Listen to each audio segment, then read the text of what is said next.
বিরতির পর স্বাগত। আপনারা দেখছেন চেতনা টিভি। রাইস অনলাইন ক্লাস আপনাদের জন্য চলছে। বায়োসায়েন্সের ক্লাসে রয়েছে, কিছুটা ক্লাস হয়ে গেছে, কিছুটা সময় এখনো হাতে রয়েছে। আমি সরাসরি আবারও স্যারের ক্লাসে চলে যাব। স্যার, হ্যাঁ, তো আমরা যেটা আলোচনা করছিলাম যে সেক্সুয়াল রিপ্রোডাকশন একটা টাইপ তোমাদের বলেছিলাম সিনগ্যামি, মানে permanent union of sperm and ovum, that is termed as the syngamy. Syngamy বিভিন্ন রকমের হয়, আইসোগ্যামি, অ্যানাইসোগ্যামি আর উগ্যামি। তো আইসোগ্যামি মানে তোমাদেরকে একটু আগে বললাম যে union of gametes having similar shape, যেটা আমরা মিউকর বা মনোসিস্টিস নামে কৃমি জাতীয় প্রাণীতে দেখতে পাই বললাম।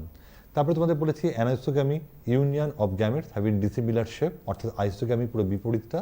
এবং তারপরে তোমাদের বলেছি উগ্যামি, মানে union of gamete having dissimilar shape and dissimilar size, অর্থাৎ এখানে জনন কৌশলের মধ্যে শুধু তার আকৃতিটাই আলাদা না, তাদের প্রকৃতিটাও আলাদা। শুক্রাণুটা ক্ষুদ্র এবং সক্রিয়, তার নাম মাইক্রোগ্যামেট। ডিম্বাণুটা আকৃতিতে বড় এবং স্থির, তাকে বলা হয় ম্যাক্রোগ্যামেট। এক্ষেত্রে স্মল আর motile sperm larger non motile ওভামকে ফার্টিলাইজ করে আসছে। হায়ার গ্রুপ অফ অর্গানিজমের ক্ষেত্রে এই উগ্যামিকে কিন্তু আমরা ফার্টিলাইজেশন বা নিষেক নামে চিনে থাকি। তো আমরা এবার আলোচনা আসবো হিউম্যান রিপ্রোডাক্টিভ সিস্টেম, যে আলোচনাটা একটু ভালো করে বুঝে নেওয়া দরকার। ওই যে তোমাদের বলছিলাম যে যারা কমার্সের স্টুডেন্ট বা যারা আর্টসের স্টুডেন্ট, তাদের কাছে কিন্তু এটা একটা ভীষণ বড় কনফিউশনের জায়গা যে ঠিক এই জায়গা থেকে আমাদের কম্পিটিটিভ এক্সামে কেমন প্রশ্ন হতে পারে। তো এসব আমরা একটু আলোচনাটা আমরা স্লাইডে দেখি। আমরা হিউম্যান রিপ্রোডাক্টিভ সিস্টেম নিয়ে আলোচনা করব। তো আমরা স্লাইডে দেখতে পাচ্ছি যেখানে মেল ফিমেল রিপ্রোডাক্টিভ সিস্টেমের আমরা কতগুলো ইম্পর্টেন্ট পয়েন্ট আমরা একটু বুঝে নেওয়ার চেষ্টা করব। তো ফার্স্ট আমাদের যেটা বলবো, why do you need to the reproduce?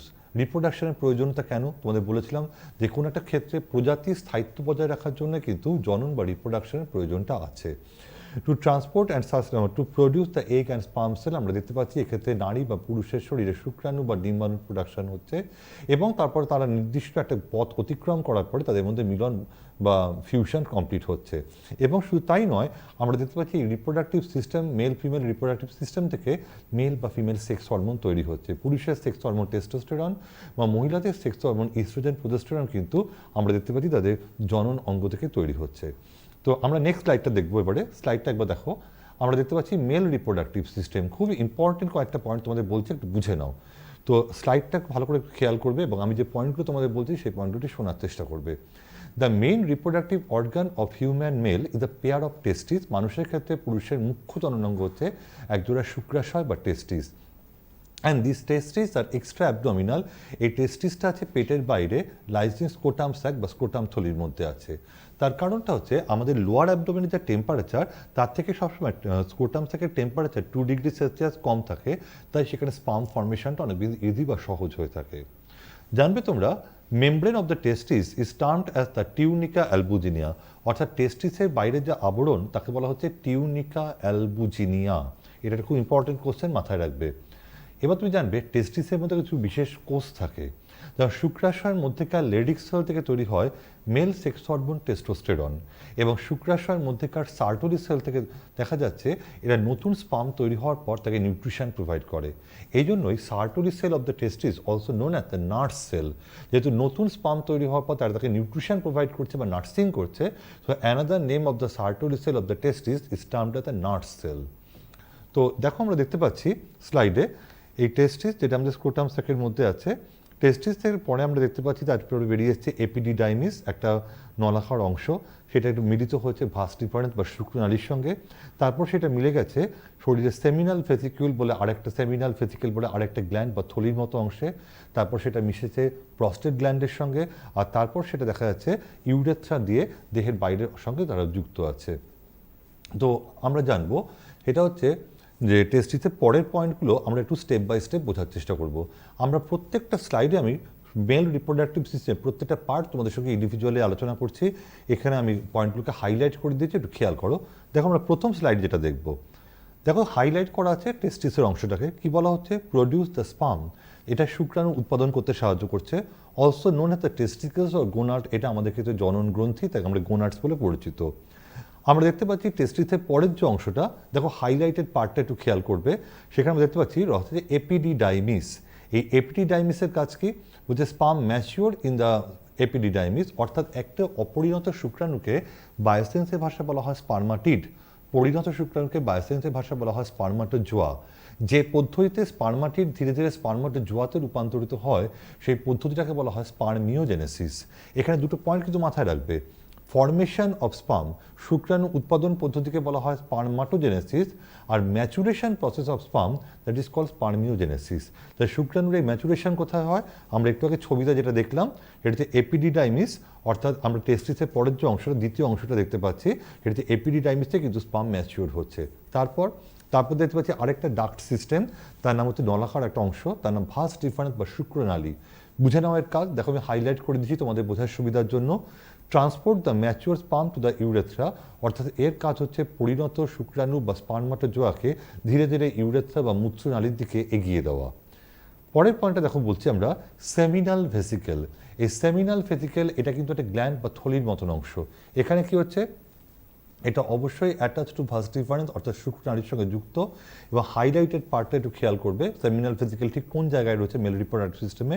Produce a sugar rich fluid that provide the energy to the sperm. আমরা বলছিলাম স্পার্ম ইজ মোটাইল, স্পার্ম কিন্তু সচল বা গতিশীল। তো স্পার্মকে গতিশীল রাখার জন্য স্পার্মের যে এনার্জিটার দরকার সেই এনার্জিটা কিন্তু প্রোভাইড করছে সেমিনাল ভেসিকেলে, যখন সেটা একটা শর্করা সমৃদ্ধ তরলের সঙ্গে মিশ্রিত হয়। তাহলে দেখতে পাচ্ছি স্পার্মটা তোমার তৈরি হচ্ছে টেস্টিস থেকে, তারপর সেটা ম্যাচিওর হচ্ছে এপিডিডাইমিসে এসে, তারপর সেটা ভাস ডিফারেন্স দিয়ে প্রবাহিত হয়ে চলে যাচ্ছে সেমিনাল ভেসিকেলে, সেখানে শর্করা সমৃদ্ধ তরল পদার্থ বা সুগার রিচ ফ্লুইডের সঙ্গে মিশে যাচ্ছে, যার ফলে সেটা চলাফেরা করার মতো একটা এনার্জি পাচ্ছে। তারপরের পয়েন্ট আমরা দেখতে পাচ্ছি বড় হচ্ছে প্রস্টেট গ্ল্যান্ড। এই প্রস্টেট গ্ল্যান্ডের কাজ কি? এটাও কিন্তু একটা অত্যন্ত প্রয়োজনীয় ফ্লুইড তৈরি করতে সাহায্য করে, অর্থাৎ পুরুষের শরীর থেকে যে সিমেন বা বীর্য নিঃসরণ হয় সেই বীর্যের মধ্যে যে লিকুইডটা থাকে সেই লিকুইডটা তৈরি কিন্তু হচ্ছে এই সেমিনাল ভেসিকেল এবং প্রস্টেট গ্ল্যান্ড, যে তরলের মধ্যে স্পার্মটা মিশে আছে। নেক্সট আমরা দেখতে পাচ্ছি বলা হচ্ছে ইউরেথ্রা। ইউরেথ্রা আমরা জানি ইউরেথ্রাকে বলা হয় মূত্রনালী। এটা আমাদের রেচনতন্ত্রেরই একটা অংশ, কিন্তু এটা একই সঙ্গে কিন্তু আমাদের জননতন্ত্রেরও একটা অত্যন্ত গুরুত্বপূর্ণ অংশ। এটা যেমন ইউরিনারি ব্লাডার থেকে ইউরিনকে ইউরেথ্রার মাধ্যমে দেহের বাইরে বেরিয়ে আসতে দেখেছি, তেমনভাবেই আমরা দেখতে পাচ্ছি প্রস্টেট গ্ল্যান্ড থেকে সেই তরল সমৃদ্ধ সেই স্পার্মকেও কিন্তু এটা দেহের বাইরে বেরিয়ে আসতে সাহায্য করছে। আমি দেখো হাইলাইট করে দিয়েছি এখানে তোমাদের জন্য স্লাইডে পয়েন্টটা, একটু স্লাইডটা খেয়াল করো। Urethra was a tube that carries the urine from the bladder to the outside of the body, যেটা বললাম রেচনতন্ত্রের ক্ষেত্রে এটা ইউরিনারি ব্লাডার থেকে ইউরিনকে দেহের বাইরে আনতে সাহায্য করছে। দ্বিতীয় পয়েন্টটা দেখো স্লাইডে বলছে also carries the sperm out of the body. আমরা স্লাইডটা আরেকবার দেখছি, আমরা দেখতে পাচ্ছি বলা হচ্ছে also carries the sperm out of the body, অর্থাৎ শুধুমাত্র মূত্র নিঃসরণ নয়, এটা একই সঙ্গে কিন্তু শুক্রাণুকেও থ্রু সিমেন দেহের বাইরে আনতে সাহায্য করছে। তাহলে এবার আমরা যেটা বলবো স্পার্ম সম্পর্কে আমরা যেটা জানবো, আমরা যেটা বলছিলাম টেস্টিসের আরেকটা নাম spermaries. Testis are extra abdominal lies in scrotum sac. Testis কিন্তু আমাদের পেটের বাইরে স্কোটাম থলির মধ্যে রয়েছে, ঠিক আছে? তো তোমাদের বলছিলাম in some cases testis are intra abdominal in some mammals.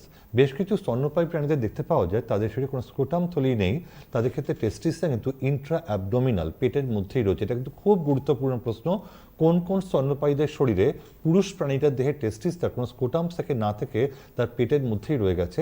সেক্ষেত্রে তার এক্সাম্পল হচ্ছে জায়ান্ট ম্যামালস, এলিফ্যান্ট, হোয়েল এবং শিল। এই ধরনের জায়ান্ট ম্যামালসের ক্ষেত্রে টেস্টিসটা কিন্তু ইন্ট্রা অ্যাবডোমিনাল বা পেটের মধ্যেই রয়েছে। তো যাই হোক, আমরা যেটা বলছিলাম টেস্টিসের আরেকটা নাম স্পার্মিয়ারিস, যে দুটো স্পার্ম প্রোডাকশনে হেল্প করে। স্পার্মের চেহারা কেমন একটু আমরা স্লাইডটা দেখবো, তারাই বুঝতে পারবে।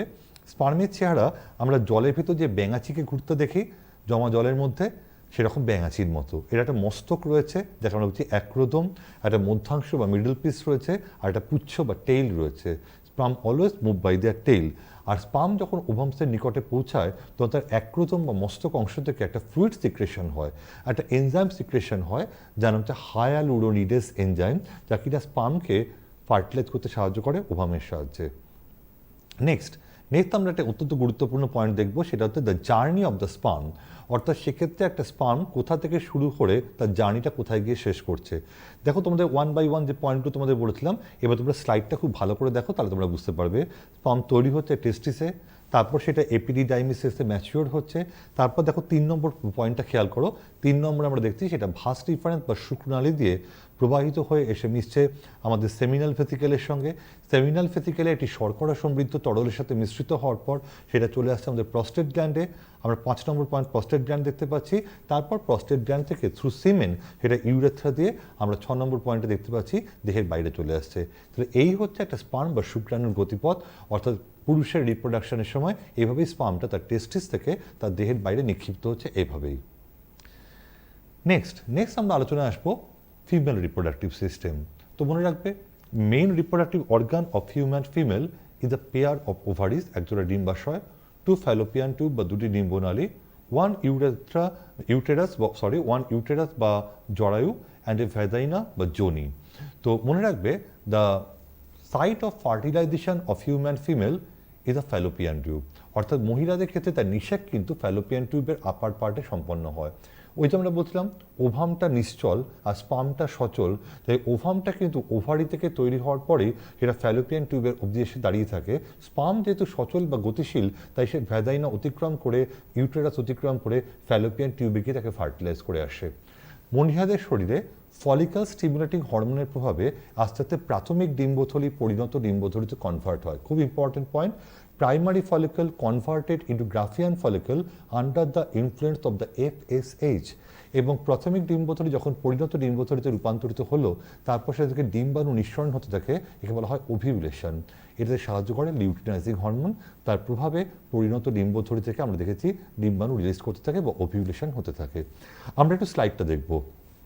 দেখো স্লাইডে আমরা ফিমেল রিপ্রোডাক্টিভ সিস্টেমে যে ছবিটা দেখতে পাচ্ছি, সেখানে আমরা দেখতে পাচ্ছি রয়েছে একজোড়া ওভারি বা ডিম্বাশয়, তার থেকে বেরিয়ে এসে 2টো ফ্যালোপিয়ান টিউব বা 2টি ডিম্বনালী, আছে একটি ইউটেরাস, আর রয়েছে cervix is the connector between the uterus and the vagina, এবং রয়েছে বার্থ ক্যানাল বা যোনিদ্বার বা ভ্যাজাইনা।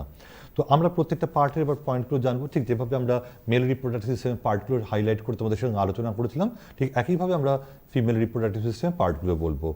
প্রথম যেটা বলবো যোনি বা ভ্যাজাইনা, যেটা কিনা ফিমেল রিপ্রোডাক্টিভ সিস্টেমে ইন্টারনাল পার্টের সঙ্গে দেহের এক্সটার্নাল পার্টকে যুক্ত করতে সাহায্য করছে। দেখো আমরা লেখাটা কি লিখেছি স্লাইডে, canal that join the cervix to the outside of the body, অর্থাৎ সার্ভিক্সের মাধ্যমে দেহের আউটসাইডের সঙ্গে দেহের ইনসাইডে ফিমেল রিপ্রোডাক্টিভ সিস্টেমকে যুক্ত করতে সাহায্য করছে। Also known as birth canal. আমরা জানি মা যখন নর্মাল প্রসেসে বেবি ডেলিভারি করছেন, তখন কিন্তু এই ভ্যাজাইনার মাধ্যমে গর্ভস্থ শিশু মায়ের দেহের বাইরে আসার চেষ্টা করছে। পরের স্লাইডটা দেখো, পরের স্লাইডে আমরা দেখতে পাচ্ছি ইউটেরাস। মনে রাখবে, what is the importance of the uterus? ইউটেরাসের আরেকটা নাম হচ্ছে মাদার্স ওম্ব, যেটা আমরা বলে থাকি মাতৃ জঠর। অর্থাৎ আফটার দ্য ফার্টিলাইজেশন তো হয় ফ্যালোপিয়ান টিউবে, ফার্টিলাইজেশন হয়ে যাওয়ার পরে আস্তে আস্তে ফিটাস বা ভ্রূণটা কিন্তু মায়ের ইউটেরাসের মধ্যে আস্তে ধীরে ধীরে বড় হয়ে উঠতে থাকে। ডিউরিং দ্য টাইম অফ পার্টুরিশন, অর্থাৎ মায়ের প্রসবের সময় অক্সিটোসিন হরমোনের প্রভাবে মার জরায়ুর পেশি সংকুচিত প্রসারিত হয়ে আস্তে আস্তে সেই গর্ভস্থ শিশু মাদার্স ওম বা ইউটেরাস থেকে ভ্যাজাইনা বা যোনিদ্বারের মাধ্যমে মায়ের কোলে আসার চেষ্টা করছে, মায়ের দেহের ভেতর থেকে মায়ের কোলে চলে আসার চেষ্টা করছে। আমরা স্লাইডটা একবার দেখব।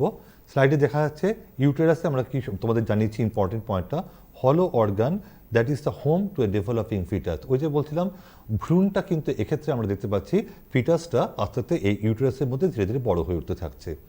এবার যেটা আমরা বলবো ওভারি আমাদের শরীরে, মহিলাদের শরীরে আমরা দেখতে পাচ্ছি 2টি ওভারি বা ডিম্বাশয় রয়েছে, এবং সেটা কিন্তু শুধুমাত্র উজেনেসিস পদ্ধতিতে ওভাম ফর্মেশন করছে তাই নয়, সেটা কিন্তু একই সাথে আমরা দেখতে পাচ্ছি আফটার ওভিউলেশন এটা female sex hormone oestrogen progesterone তৈরি করতে সাহায্য করছে। ওভাল শেপ বা ডিম্বাকার 2টি গ্রন্থি আমাদের দেখতে পাচ্ছি ইউটেরাসের দুপাশে আমরা 2টো রয়েছে। নেক্সট পয়েন্ট এখন দেখতে পাচ্ছি ফ্যালোপিয়ান টিউবের কাজ তোমাদের বলেছিলাম। ফ্যালোপিয়ান টিউব যেখানে কিনা তোমরা দেখতে পাচ্ছি শুক্রাণু এবং ডিম্বাণুর মধ্যে মিলন সম্পন্ন হয়। তাহলে নিষেক হচ্ছে ফ্যালোপিয়ান টিউবে, আর তারপর গর্ভস্থ শিশু বড় হচ্ছে ইউটেরাসের মধ্যে। এবার লাস্ট একটা পয়েন্ট তোমাদের একটু আমি অল্প করে বুঝিয়ে দেবো, এটা হচ্ছে জার্নি অফ দ্য এক্সেলের জার্নিটা কোথা থেকে শুরু হচ্ছে। 1, 2, 3, 4 করে পয়েন্টগুলো দেখো। ওভারিতে ওভামটা তৈরি হচ্ছে, তারপর সেটা ফ্যালোপিয়ান টিউব অবধি এসে পৌঁছাচ্ছে, ফ্যালোপিয়ান টিউব থেকে সেটা ইউটেরাসে আসছে, এবং ইউটেরাস থেকে সার্ভিক্স নামে একটা সরু অংশ দিয়ে সেটা ভ্যাজাইনা দিয়ে দেহের বাইরে চলে আসার চেষ্টা করছে। ঠিক আছে, লাস্ট একটা পয়েন্ট তোমাদের বলি, সময় কম তাড়াতাড়ি বলবো। মেল এবং ফিমেল রিপ্রোডাকশনের ফলে হচ্ছে ফার্টিলাইজেশন, যেটা জীবনের একটা অত্যন্ত গুরুত্বপূর্ণ ঘটনা আমরা ঘটছে। দেখো আমরা দেখতে পাচ্ছি একটা স্পার্ম যখন একটা ওভামসের কাছে পৌঁছায় তখন স্পার্মের মস্তক থেকে হায়ালুরোনিডেস বলে একটি এনজাইম সিক্রেশন হয়, যেটা ওভারিয়ান ওয়ালকে রাপচার করে বা বিদীর্ণ করে স্পার্মের সাহায্যে ওভামকে ফার্টিলাইজ করতে সাহায্য করছে। তোমরা 1, 2, 3, 4 করে পয়েন্টগুলো একটু খেয়াল করো। আমরা দেখতে পাচ্ছি এভাবেই স্পার্ম যখন ডিম্বাণুর গাত্রে পৌঁছাচ্ছে তখন স্পার্ম থেকে নির্গত উৎসেচকটা এভাবেই ডিম্বাণুর গাত্র বিদীর্ণ করে শুক্রাণুকে ডিম্বাণুর সাথে ফার্টিলাইজ করতে সাহায্য করছে। পরের ছবিতে আমাদের কাছে বিষয়টা হয়তো আরেকটু প্রমিনেন্ট হয়েছে। তো এইভাবে আমরা যেটা বলবো মেল ফিমেল রিপ্রোডাক্টিভ সিস্টেমের এটাই হচ্ছে আমাদের গুরুত্ব, যার ফলে একটা অত্যন্ত গুরুত্বপূর্ণ ঘটনা ফার্টিলাইজেশন হচ্ছে।